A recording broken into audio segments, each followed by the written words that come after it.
आप इसे नाप रहे हैं तो इसी प्रोसेस को कहते हैं हम मेजरमेंट, जहां पर हम एक फिजिकल क्वांटिटी को कंपेयर कर रहे हैं विद रेफरेंस स्टैंडर्ड से। यहाँ पर फिजिकल क्वांटिटी है आपका ये कपड़े का टुकड़ा, whereas रेफरेंस स्टैंडर्ड के तौर पे यहाँ पर हम यूज कर रहे हैं इंच टेप पे लिखा सेंटीमीटर या इंच की वो यूनिट। तो यहाँ पर समझने वाली बात ये है कि रेफरेंस स्टैंडर्ड को ही हम यूनिट कहते हैं। अब यूनिट की डेफिनेशन की बात करी जाए तो ये एक इंटरनेशनली एक्सेप्टेड स्टैंडर्ड है जिससे हम किसी भी क्वांटिटी को मेजर करते हैं। फॉर एग्जांपल, जब हम बात करते हैं मास की तो हमारे दिमाग में रेफरेंस यूनिट आता है केजी। तभी तो जब हम तराजू में तोलते हैं तो एक तरफ हम किलो के बट्टे रखते हैं और दूसरी तरफ जिस क्वांटिटी को हमने मेजर करना होता है हम उसे रखते हैं। तो कहीं ना कहीं ये एक तरह का कंपैरिजन है। अब ये जो यूनिट्स होती हैं ये दो तरह की हो सकती हैं, एक होती है फंडामेंटल यूनिट और दूसरी होती है डिराइव्ड यूनिट। अब दोनों में फर्क क्या है? देखिए, जो फंडामेंटल यूनिट होती है वो बेस क्वांटिटी को रिप्रेजेंट करती है और ये बेस क्वांटिटी वो होती है जो किसी और क्वांटिटी पे डिपेंडेंट नहीं होती।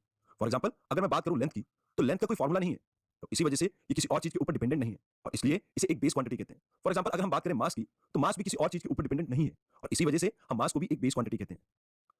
अब बात की जाए ड्राइव यूनिट की तो यहां पर आपको यह समझना होगा कि ड्राइव यूनिट कॉम्बिनेशन है आपके दो या दो से ज्यादा फंडामेंटल यूनिट्स का।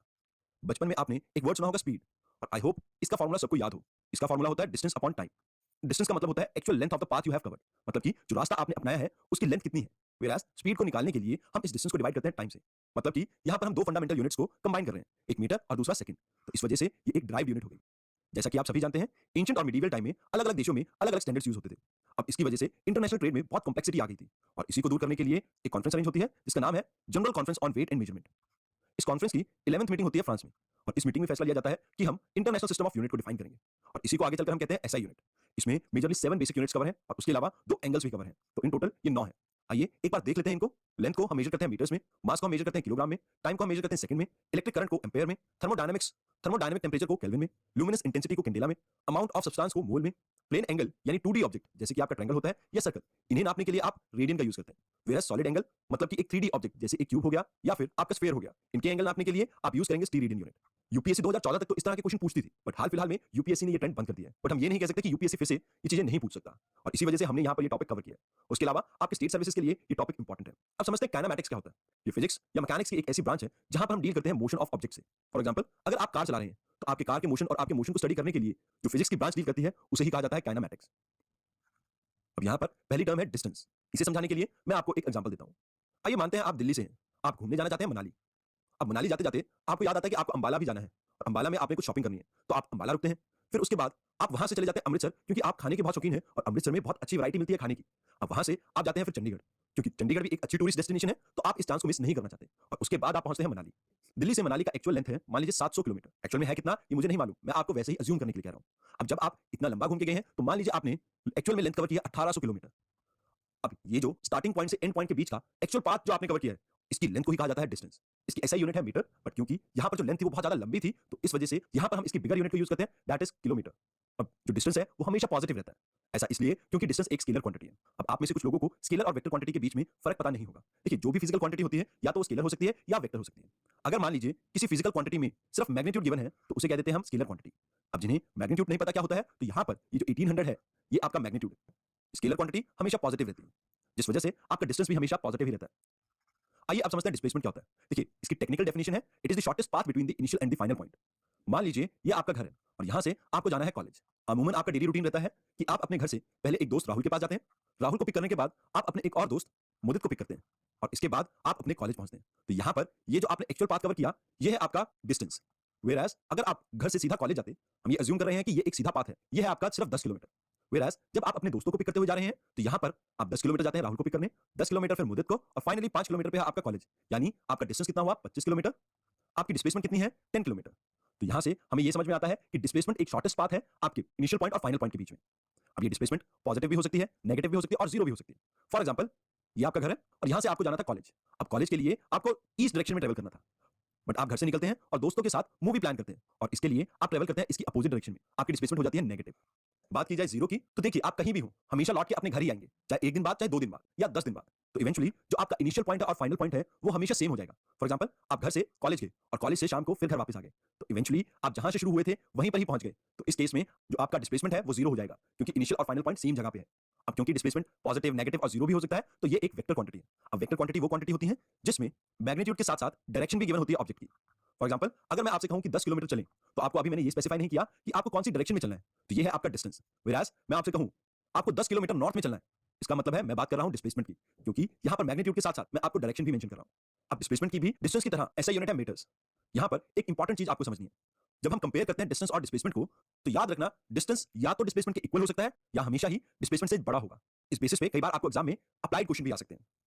अब बात करते हैं स्पीड की। स्पीड में हम मेजर करते हैं कि कितना आपने डिस्टेंस ट्रैवल किया है यूनिट टाइम में। फॉर एग्जांपल, जब हम कहते हैं कि एक कार 60 किलोमीटर पर आवर की स्पीड से चल रही है, मतलब ये 1 घंटे में लगभग 60 किलोमीटर तय करेगी। यहां पर हम डिस्टेंस को डिवाइड कर रहे हैं, इस वजह से ये भी एक स्केलर क्वांटिटी होगी, मतलब ये हमेशा पॉजिटिव रहेगी और ये भी डिस्टेंस की तरह या तो इक्वल हो सकती है या हमेशा ग्रेटर रहेगी वेलोसिटी के मैग्नीट्यूड से। अब बात करते हैं वेलोसिटी की। ये एक वेक्टर क्वांटिटी है जिसमें हम मेजर करते हैं displacement of an object in unit time, मतलब एक यूनिट टाइम में कितना एक ऑब्जेक्ट डिस्प्लेस हुआ है, इसी को कह देते हैं हम वेलोसिटी।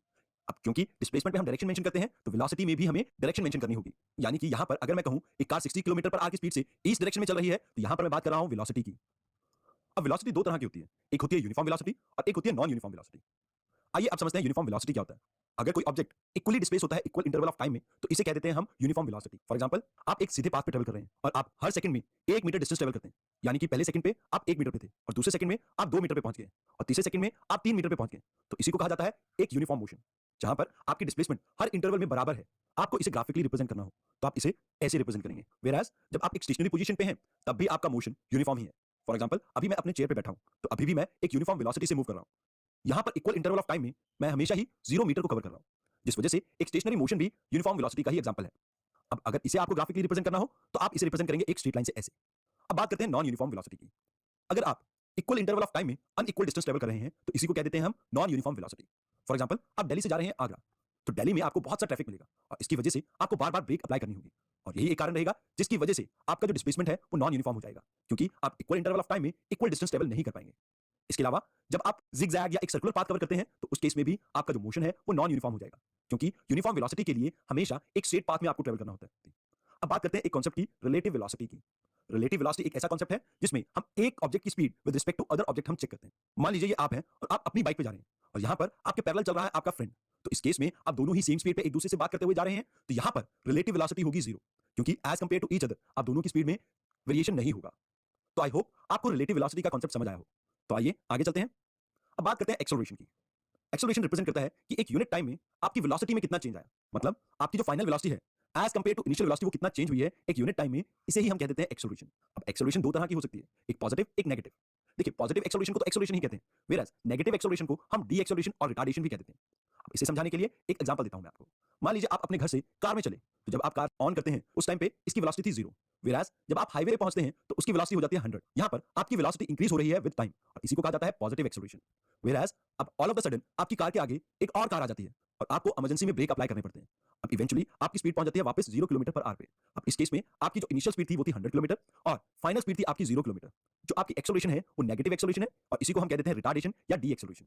इसके ऐसा यूनिट है मीटर पर सेकंड स्क्वायर, क्योंकि यहाँ पर हम चेंज इन वेलोसिटी को डिवाइड कर रहे हैं टाइम से और चेंज इन वेलोसिटी की यूनिट होती है मीटर पर सेकंड और इसे फर्दर अगर हम टाइम से डिवाइड करेंगे तो यहाँ पर ये मीटर पर सेकंड स्क्वायर बन जाएगा। ये भी एक वेक्टर क्वांटिटी है क्योंकि वेलोसिटी एक वेक्टर क्वांटिटी थी। तो आई होप आपको एक्सेलरेशन का कांसेप्ट समझ में आया हो। अब एक्सेलरेशन हमेशा एक स्ट्रेट पाथ में होता है, व्हेयरएज जब हम कोई सर्कुलर पाथ या ज़िगज़ैग पाथ अपनाते हैं तो उस केस में एक्सेलरेशन 0 रहता है। अब बात करते हैं फ्रिक्शन की, बट इस कांसेप्ट को समझने से पहले आइए समझते हैं फोर्स को। देखिए, जब भी आप किसी ऑब्जेक्ट को पुश करते हैं या पुल करते हैं तो इसे हम कह देते हैं फोर्स। फॉर एग्जांपल, मान लीजिए आप एक अलमीरा को धक्का लगा रहे हैं, तो उस केस में आप उस ऑब्जेक्ट को पुश कर रहे हैं, ये भी एक तरह की फोर्स है। जब आप टग वॉर में एक रोप को अपनी तरफ खींचते हैं, दैट इज पुल मोशन और इसी को कह देते हैं हम फोर्स। अब इस फोर्स का रिजल्टेंट क्या होता है, आप किसी भी ऑब्जेक्ट की डायरेक्शन चेंज कर सकते हैं, किसी भी मूविंग ऑब्जेक्ट को रेस्ट पे ला सकते हैं यानी रोक सकते हैं। कोई भी ऑब्जेक्ट अगर रेस्ट पे हो तो हम उसे मूव करवा सकते हैं। उसके अलावा जब हम फोर्स अप्लाई करते हैं तो हम किसी भी ऑब्जेक्ट की शेप को भी चेंज कर सकते हैं। फॉर एग्जांपल, आपके हाथ में एक प्लास्टिक कैन हो या कोल्ड ड्रिंक की एक बॉटल हो, अगर आप उस पे फोर्स अप्लाई करेंगे तो यकीनन आप उसकी शेप चेंज कर सकते हैं। तो इन चारों केसेस में हम फोर्स को अप्लाई करते हैं। आई होप अब आपको फोर्स के बारे में कोई डाउट ना हो। अब बात करते हैं लॉज ऑफ मोशन की, जो आपके सर आइजैक न्यूटन ने दिए थे। पहला लॉ कहता है a body at rest will remain at rest and a body in motion will remain in motion unless it is acted upon bye an external force. मतलब अगर कोई चीज चल रही है तो तब तक चलती रहेगी जब तक कोई एक्सटर्नल फोर्स उसे रोके ना, और एक ऑब्जेक्ट अगर रेस्ट पे है तो तब तक रेस्ट पे रहेगा जब तक कोई एक्सटर्नल फोर्स आकर उसे हिलाए ना।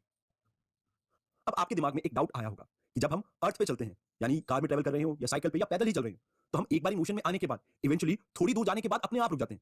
ऐसा क्या है जिसकी वजह से न्यूटन फर्स्ट लॉ एप्लीकेबल नहीं होता आपके अर्थ के केस में? तो इसका आंसर है फ्रिक्शन। और ये जो फ्रिक्शन है ये हमेशा जिस डायरेक्शन में फोर्स अप्लाई होती है उससे अपोजिट डायरेक्शन में अप्लाई होती है, यानी कि ये एक तरह की रेजिस्टेंस है आपकी फोर्स को। फॉर एग्जांपल, जैसा कि आप इस इमेज में देख रहे हैं कि ये बच्चा इस बॉक्स को पुश कर रहा है इस डायरेक्शन में, व्हेयरएज जो फ्रिक्शनल फोर्स है वो हमेशा इसके अपोजिट डायरेक्शन में लगेगी। अब फ्रिक्शन दो तरह की हो सकती है। एक होती है स्लाइडिंग फ्रिक्शन। मान लीजिए आप एक फ्लैट बॉक्स को सरफेस के ऊपर पुश कर रहे हैं, इस तरह की जो फ्रिक्शन होगी वो होती है स्लाइडिंग फ्रिक्शन। इसकी वैल्यू हमेशा ज्यादा होती है as compare to rolling friction. अब रोलिंग फ्रिक्शन के केस में आप व्हील या किसी राउंड ऑब्जेक्ट का यूज करते हैं ऑब्जेक्ट को मूव कराने के लिए, और इस केस में आपकी जो फ्रिक्शन होती है वो रिलेटिवली कम होती है स्लाइडिंग फ्रिक्शन से। ऐसा इसलिए बिकॉज जितना एक सरफेस का दूसरे सरफेस के साथ एरिया इन कॉन्टेक्ट कम होगा उतनी ही कम होगी आपकी फ्रिक्शन। तभी तो जब एक फ्लैट टायर होता है आपकी कार की एफिशिएंसी अपने आप पुअर हो जाती है और आपकी स्पीड भी अपने आप डिक्रीज हो जाती है। इसके पीछे एक ही रीजन है, फ्रिक्शन। इस फर्स्ट लॉ ऑफ मोशन को हम आगे कंटिन्यू करेंगे, बट हम जानते हैं पहले कि किस तरह से हम इस फ्रिक्शन को कम कर सकते हैं। देखिए, जैसा कि मैंने आपको बताया, आप सरफेस के कांटेक्ट को रिड्यूस कर दीजिए। दूसरा, आप सरफेस को स्मूदर कर दीजिए। इसके लिए मैं एग्जांपल दूंगा, जब आप अपने कजन्स और फ्रेंड के साथ बचपन में कैरम बोर्ड खेलते थे, आप कैरम बोर्ड की गेम स्टार्ट करने से पहले उसके ऊपर जरूर से पाउडर स्प्रे करते होंगे, और यहां पर हम कोशिश कर रहे हैं फ्रिक्शन को रिड्यूस करने की बाय अप्लाइंग द पाउडर। उसके अलावा आपने बचपन में जब साइकिल चलाई होगी तो उसमें जरूर से ग्रीसिंग या ऑयलिंग करवाई होगी, तो इस केस में भी हम लुब्रिकेशन का यूज करके सरफेस को स्मूथ बना रहे हैं। फ्रिक्शन को रिड्यूस करने के लिए हम ऑब्जेक्ट को स्ट्रीमलाइन भी कर सकते हैं। फॉर एग्जांपल, जितनी भी आपकी स्पोर्ट्स कार होंगी, आप उनके जो डिजाइन देखेंगे वो एरोडायनामिक टाइप के होंगे, मतलब कि वो इस तरह से डिजाइन होंगे कि एयर की मिनिमम रेजिस्टेंस फेस करनी पड़े उन्हें, और जितना एक ऑब्जेक्ट स्ट्रीमलाइन होगा उतनी ही उसको कम फ्रिक्शन लगेगी। उसके अलावा आप किसी भी ऑब्जेक्ट को रोल करवा सकते हैं इंस्टेड ऑफ स्लाइडिंग, क्योंकि रोलिंग फ्रिक्शन हमेशा कम होती है as compare to sliding friction. अब वापस चलते हैं आपके लॉज ऑफ मोशन पे। जो फर्स्ट लॉ ऑफ मोशन है, इससे निकल के आता है मूवमेंट ऑफ इनर्शिया। इसे सिंपल टर्म में डिफाइन करना चाहूं तो ये एक बॉडी की ऐसी एबिलिटी है जिससे वो रेजिस्ट करती है उसके मोशन में चेंज। ये एक बॉडी की टेंडेंसी है जिसकी वजह से वो अपने मोशन में किसी भी तरह का कोई बदलाव आने नहीं देता।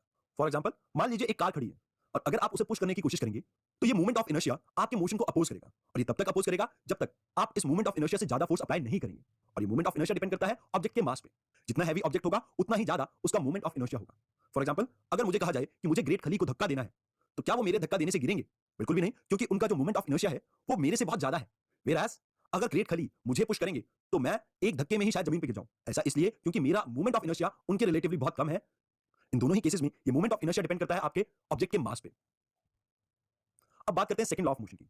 यहां पर यह कहा जाता है कि जो आपका एक्सेलरेशन है वो डायरेक्टली प्रोपोर्शनल है आपकी फोर्स के, और ये इनवर्सली प्रोपोर्शनल है मास ऑफ द ऑब्जेक्ट के, क्योंकि जितनी भारी चीज होगी उतना ही कम एक्सेलरेशन हो जाएगा। तो यहां से निकल के आता है आपका फोर्स का formula, that is F is equal to ma, यानी कि फोर्स आपका एक प्रोडक्ट है मास और एक्सेलरेशन का। अब यहां से आपके कई कॉन्सेप्ट निकल के आते हैं, जैसे आपने कई बार ओलंपिक्स में देखा होगा जहां पर भी ट्रिपल जंप या लॉन्ग जंप टाइप की स्पोर्ट्स एक्टिविटी चल रही होती है, वहां पर सैंड का यूज करते हैं as compare to hard surface. अब ऐसा करने के पीछे रीजन ये है कि जो ये आपका मास है ये कभी चेंज नहीं होता, बट ये जो एक्सेलरेशन है ये आपका चेंज हो सकता है, और एक्सेलरेशन का फॉर्मूला होता है change in velocity upon time. जब एक लूज सरफेस है, यहां पर हम कोशिश करते हैं इस टाइम को इंक्रीज करने की। जितना ये टाइम इंक्रीज होगा उतना ही आपकी फोर्स कम होती जाएगी, बिकॉज टाइम यहां पर इनवर्सली प्रोपोर्शनल है आपकी फोर्स को। इसी वजह से आप देखेंगे कि हाई जंप या लॉन्ग जंप में या तो हम कुशन का इस्तेमाल करते हैं या हम सॉफ्ट सरफेस का इस्तेमाल करते हैं। इन दोनों केसेस में हम इंपैक्ट का टाइम इंक्रीज करते हैं, जिसकी वजह से हम फोर्स का इंपैक्ट भी कम कर देते हैं उस एथलीट पे। तो यहां पर ये अप्लाइड कॉन्सेप्ट आपको समझना बहुत जरूरी था। आइए अब समझते हैं थर्ड लॉ ऑफ मोशन को, बट इसे समझने से पहले हम एक और कॉन्सेप्ट को समझते हैं, that is law of conservation of momentum, जहां पर यह कहा जाता है कि momentum can neither be created nor be destroyed, और मोमेंटम का फॉर्मूला होता है मास इनटू वेलोसिटी।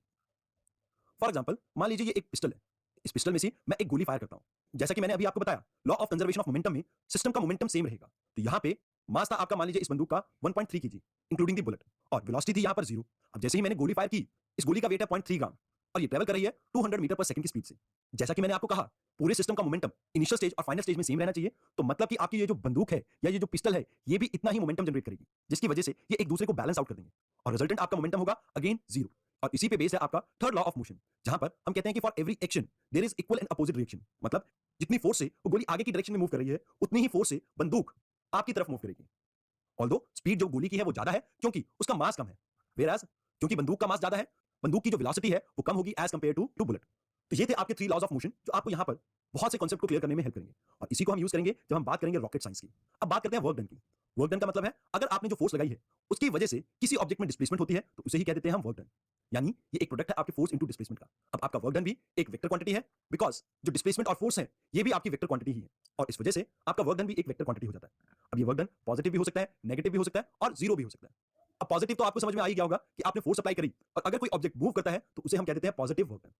आइए अब समझते हैं नेगेटिव वर्क डन। मान लीजिए आप एक फोर्स अप्लाई कर रहे हैं जिसकी वजह से एक मोशन जनरेट होता है, बट ये जो मोशन है आपकी फोर्स की डायरेक्शन से अपोजिट डायरेक्शन में है, तो इस केस में आपका जो वर्क डन होगा वो नेगेटिव वर्क डन होगा। अब बात की जाए जीरो वर्क डन की, यहां पर आपको वर्क डन का फॉर्मूला याद रखना है, एफ एस कॉस थीटा। तो यहां पर आपको 3 केसेस याद रखने हैं जो डिपेंड करेंगे वर्क डन के फॉर्मूला पे। अब आपका वर्क डन जीरो हो जाएगा अगर आप कोई फोर्स अप्लाई नहीं कर रहे हैं, और सिमिलरली आपका वर्क डन तब भी जीरो हो जाएगा जब आपका डिस्प्लेसमेंट जीरो हो। उसके अलावा जब आपकी फोर्स और डिस्प्लेसमेंट के बीच में 90 डिग्री का एंगल बनेगा, यानी कॉस की वैल्यू 90 डिग्री होगी, तो उस केस में आपका जो वर्क डन है वो जीरो हो जाएगा। फॉर एग्जांपल, यहां पर आप इस आदमी को देख पा रहे हैं, ये आदमी इस बैग को उठाने के लिए वर्टिकल फोर्स लगा रहा है, वेयरएज इसका जो मोशन है वो है हॉरिजॉन्टल, जिसकी वजह से आपकी फोर्स और डिस्प्लेसमेंट के बीच में 90 डिग्री का एंगल फॉर्म हो रहा है, और इसी कारण से साइंस की टर्म में इसका वर्क डन है जीरो। उसके अलावा जब आप एक सर्कुलर मोशन में वर्क डन कर रहे हैं उस केस में भी आपकी डिस्प्लेसमेंट जीरो हो जाएगी और जिसकी वजह से आपका वर्क डन जीरो हो जाएगा। उसके अलावा मान लीजिए आप दीवार को पुश कर रहे हैं, अब क्योंकि आपकी फोर्स इतनी ज्यादा नहीं है कि वो दीवार मूव कर सके, उस केस में भी आपका जो वर्क डन है वो जीरो ही रहेगा। अब बात करते हैं एनर्जी की। एनर्जी रिप्रेजेंट करता है किसी भी ऑब्जेक्ट की कैपेसिटी टू डू वर्क, मतलब आप कितना काम कर सकते हैं, आपकी इस कैपेसिटी को रिप्रेजेंट करती है एनर्जी और इसकी ऐसा यूनिट है जाउल। वर्क डन की भी ऐसा यूनिट है जाउल। ये जनरली हम दो टाइप में देखते हैं, एक होती है काइनेटिक एनर्जी, एक होती है पोटेंशियल एनर्जी। Whereas और भी बहुत सी टाइप की एनर्जी होती हैं जैसे nuclear energy, solar energy, but जब हम बात करते हैं मैकेनिकल एनर्जी की तो मैकेनिकल एनर्जी दो ही टाइप की होती है, काइनेटिक एनर्जी और पोटेंशियल एनर्जी। तो यहाँ पर हम डील कर रहे हैं मैकेनिकल एनर्जी से। किसी भी ऑब्जेक्ट में उसकी वेलोसिटी के कारण जो एनर्जी होगी यानी उसके मोशन के कारण जो एनर्जी होगी उसे हम कह देते हैं काइनेटिक एनर्जी और इसका फॉर्मूला है हाफ एम वी स्क्वायर। मतलब अगर हम बात करें एक ऑब्जेक्ट की तो उसका मास कभी भी चेंज नहीं होता, चाहे वो अर्थ पे हो चाहे वो मून पे हो, चेंज होती है तो सिर्फ उसकी वेलोसिटी। इसी वजह से काइनेटिक एनर्जी डायरेक्टली डिपेंड करती है ऑब्जेक्ट की वेलोसिटी पे, उसके मोशन पे।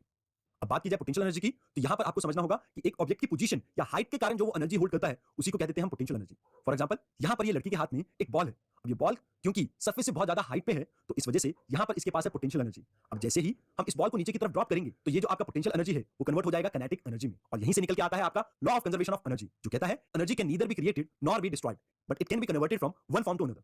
फॉर एग्जांपल यहां पर इस बॉल के पास थी पोटेंशियल एनर्जी, बट जैसे जैसे ये नीचे की तरफ मूव करेगा तो ये पोटेंशियल एनर्जी कन्वर्ट हो जाएगी काइनेटिक एनर्जी में। अब जैसे ही ये इस सरफेस को हिट करेगा तो ये जो काइनेटिक एनर्जी है ये कन्वर्ट हो जाएगी आपके हीट एनर्जी में जिसे अब्सॉर्ब कर लेगी आपकी अर्थ।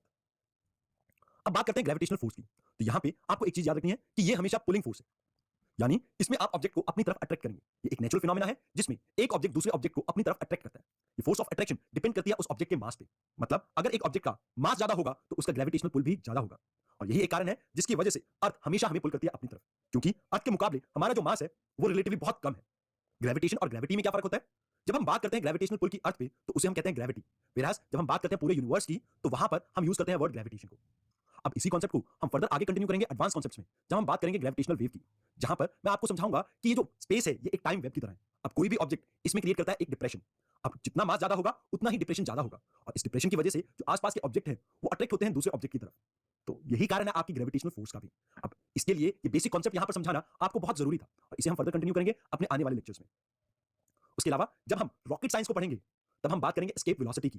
ये एक मिनिमम वेलोसिटी है, ये एक मिनिमम वेलोसिटी है जो एक ऑब्जेक्ट को चाहिए अर्थ की ग्रेविटेशनल पुल को पार करने के लिए।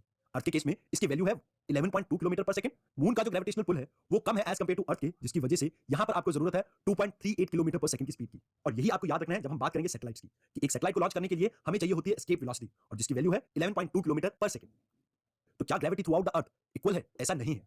जब आप अर्थ के सरफेस से ऊपर जाते हैं तो जो आपका ग्रेविटेशनल पुल है वो डिक्रीज करेगा, क्योंकि जो ग्रेविटेशनल पुल का जो फार्मूला है वो है G is equal to capital G mass of the first object into mass of the second object upon distance का स्क्वायर।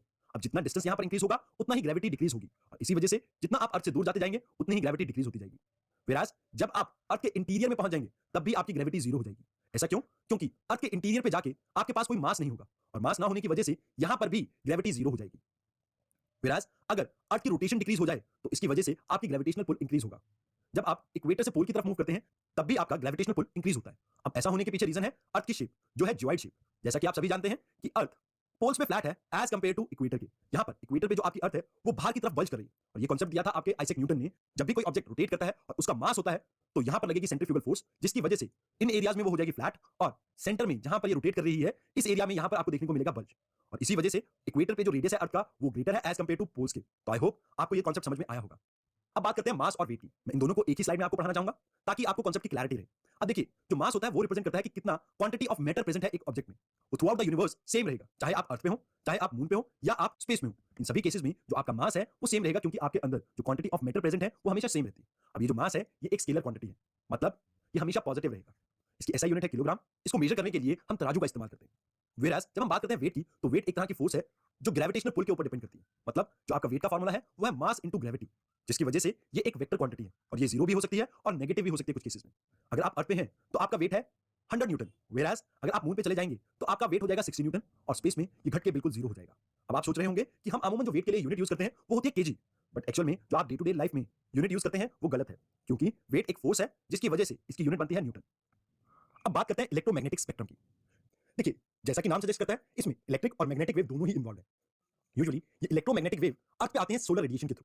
इन इलेक्ट्रोमैग्नेटिक स्पेक्ट्रम में हम इंक्लूड करते हैं gamma rays, X rays, UV rays, infrared, radar, microwave, television and radio waves को।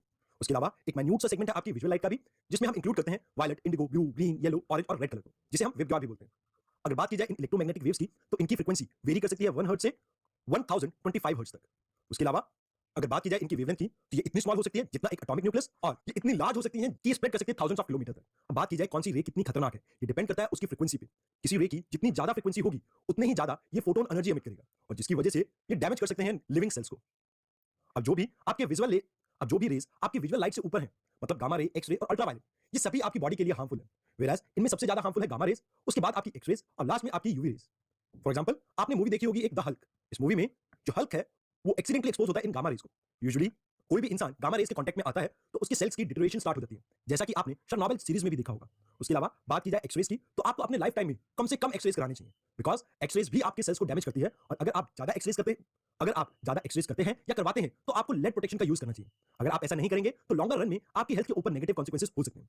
उसके अलावा ये जो यूवी रेज है ये आपको स्किन कैंसर दे सकती हैं, और इसी वजह से ये भी काफी डेंजरस है। अगर हम बात करें साइंस पर्सपेक्टिव से तो जब हम बात करते हैं अल्ट्रासाउंड की तब भी हम इसी वेव को यूज करते हैं as compare to X rays and gamma rays, ये ज्यादा सेफ है। अब यहाँ पर आपको एक चीज समझनी है, जब हम बात करते हैं अल्ट्रा एचडी क्वालिटी, मतलब बहुत सुपीरियर क्वालिटी की ना, तो यहाँ पर जब हम बात कर रहे हैं अल्ट्रा की तो ये वायलेट से भी ऊपर की क्वालिटी है। मतलब जो रेज आपके वायलेट से ऊपर आएंगी उन्हें कहेंगे हम यूवी रेज या अल्ट्रा वायलेट रेज, और इनसे ऊपर आएगी आपकी एक्स-रे, गामा रेज। और जब हम बात करते हैं इंफीरियर यानी घटिया क्वालिटी, और ये घटिया क्वालिटी है आपकी रेड से, तो इसलिए इसका नाम पड़ता है इंफ्रारेड। इनसे नीचे आती है आपकी माइक्रोवेव और रेडियो वेव। ये दो इंपॉर्टेंट है बिकॉज ये आपकी बॉडी के साथ बहुत कम इंटरेक्ट करती है। बात की जाए माइक्रोवेव और रेडियो वेव की तो ये रिलेटिवली स्टेबल है, और इनकी जो फ्रीक्वेंसी है वो बहुत कम है, जिसकी वजह से इनकी जो फोटोन एनर्जी है वो रिलेटिवली कम है, और इस वजह से ये ह्यूमन हेल्थ पे नेगेटिव इंपैक्ट नहीं करते। अब बात करते हैं लाइट की। ये पार्ट है आपके इलेक्ट्रोमैग्नेटिक स्पेक्ट्रम का। इसकी जो वेवलेंथ है वो वेरी करती है 400 नैनोमीटर से 700 नैनोमीटर तक। अब यहाँ पर बात की जाए 400 नैनोमीटर की तो यहाँ पर आता है आपका वायलेट रे, वेराज जब हम बात करते हैं 700 नैनोमीटर की यहाँ पर आती है आपकी रेड रे। इसके अलावा इन्हें आप मीटर्स की फॉर्म में भी रिप्रेजेंट कर सकते हैं, जैसे 400 नैनोमीटर को हम रिप्रेजेंट कर सकते हैं 4 × 10⁻⁻7 मीटर, वेराज 700 नैनोमीटर को हम रिप्रेजेंट करते हैं 7 × 10⁻⁻7 मीटर से। अब बात करते हैं ऑप्टिक्स की। ये फिजिक्स की वो ब्रांच है जो डील करती है बिहेवियर ऑफ लाइट से और उसकी प्रॉपर्टी से। इसमें हम इंक्लूड करते हैं इसकी इंटरेक्शन विद मैटर को। जब हम ऑप्टिक्स स्टडी करेंगे तो हम बहुत से ब्यूटीफुल कॉन्सेप्ट्स के बारे में पढ़ेंगे, खासकर रेनबो के बारे में। उसके अलावा अरोरा बोरियोलिस और अरोरा एस्ट्रॉलिस दो कॉन्सेप्ट हैं जो आपने ज्योग्राफी में कवर किए होंगे। अब बात की जाए लाइट की तो सबसे पहला फिनोमेना है रिफ्लेक्शन। जैसा कि आप इस इमेज में देख पा रहे हैं कि सनरेज आ रही हैं और वो एक सरफेस पे स्ट्राइक करती हैं, जिसके बाद वो सेम मीडियम में ही बाउंस बैक करती हैं, और इसी फिनोमेना को कहा जाता है रिफ्लेक्शन। जहां पर आपकी जो लाइट है उसकी डायरेक्शन तो चेंज होती है बट वो बाउंस बैक करती है सेम मीडियम में जिस मीडियम से वो ओरिजिनली आई थी। जब हम बात करते हैं रिफ्लेक्शन की, यहाँ पर भी चेंज इन डायरेक्शन होता है, बट यहाँ पर जो आपकी लाइट है वो एक मीडियम से दूसरे मीडियम में ट्रैवल करती है, जैसा कि इस डायग्राम के केस में आप देख पा रहे हैं। मतलब यहाँ पर आपकी लाइट बेंड करती है जब वो मूव करती है एक मीडियम से दूसरे मीडियम में। अब इससे रिलेटेड बहुत से कॉन्सेप्ट हैं आपके साइंस के जिनके ऊपर अप्लाइड फिजिक्स के क्वेश्चन बनते हैं। फॉर एग्जांपल यहाँ पर एक कॉन्सेप्ट आता है एटमॉस्फेरिक रिफ्लेक्शन का। तो आइए समझते हैं ये एटमॉस्फेरिक रिफ्लेक्शन क्या होता है। जैसा कि आप सभी जानते हैं कि अर्थ की वेरियस एटमॉस्फेरिक लेयर में टेम्परेचर वेरी करता है। फॉर एग्जांपल अगर हम ट्रोपोस्फेयर में हैं तो यहाँ पर with increase in height temperature decline करता है, व्हेयरएज स्ट्रेटोस्फेयर में हाइट के साथ टेम्परेचर इंक्रीज करता है।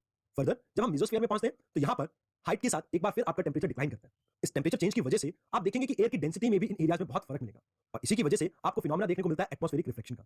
इसमें जब आपकी सनलाइट ट्रैवल कर रही होती है सन से तो ये डिफरेंट डेंसिटी वाली एयर से पास होती है, और जिसकी वजह से ये इनकाउंटर करती है रिफ्लेक्शन, और इसकी वजह से बहुत सारे एटमॉस्फेरिक फिनोमेना देखने को मिलते हैं। फॉर एग्जांपल रात को तारों का टिमटिमाना इस एटमॉस्फेरिक रिफ्लेक्शन की वजह से। उसके अलावा जो आपकी ओरिजिनल स्टार की पोजीशन है और जो हम देखते हैं आसमान में उन दोनों में डिफरेंस है, क्योंकि जो ओरिजिनल स्टार है उसकी पोजीशन नीचे होती है एज कंपेयर टू जहां पर हम उसे एक्चुअल में देख रहे हैं, और इसके पीछे भी कारण है आपका एटमॉस्फेरिक रिफ्लेक्शन। उसके अलावा जो हम सनराइज देखते हैं वो हमेशा 2 मिनट पहले होता है नॉर्मल सनराइज से, और जो ये सनसेट होता है ये 2 मिनट डिले होता है नॉर्मल सनसेट से, और इसके पीछे भी रीजन है आपका एटमॉस्फेरिक रिफ्लेक्शन। अब इन दोनों केसेस को एक्सप्लेन करने के लिए मैं आपको एक डायग्राम समझाता हूं। मान लीजिए ये आपका एक्चुअल में स्टार है। अब यहां से लाइट आ रही थी और बिकॉज ऑफ एटमॉस्फेरिक रिफ्लेक्शन ये लाइट थोड़ी बेंड कर जाती है, क्योंकि हमारी आंखों को आदत है सनलाइट को एक स्ट्रेट पाथ में देखने की, जिसकी वजह से हमें ऐसा लगता है कि ये स्टार इसकी ओरिजिनल पोजीशन से काफी हायर लोकेटेड है। और सेम केस हमें देखने को मिलता है सनराइज और सनसेट के टाइम पे भी, जब आपका सन होराइजन से नीचे चला जाता है but because of atmospheric reflection हमें ऐसा लगता है कि सन अभी भी होराइजन से ऊपर है, और ये लगभग 2 मिनट के लिए हमें महसूस होता है। अब बात करते हैं रिफ्लेक्टिव इंडेक्स की। अब ये जो रिफ्लेक्शन है इसके पीछे रीजन क्या था।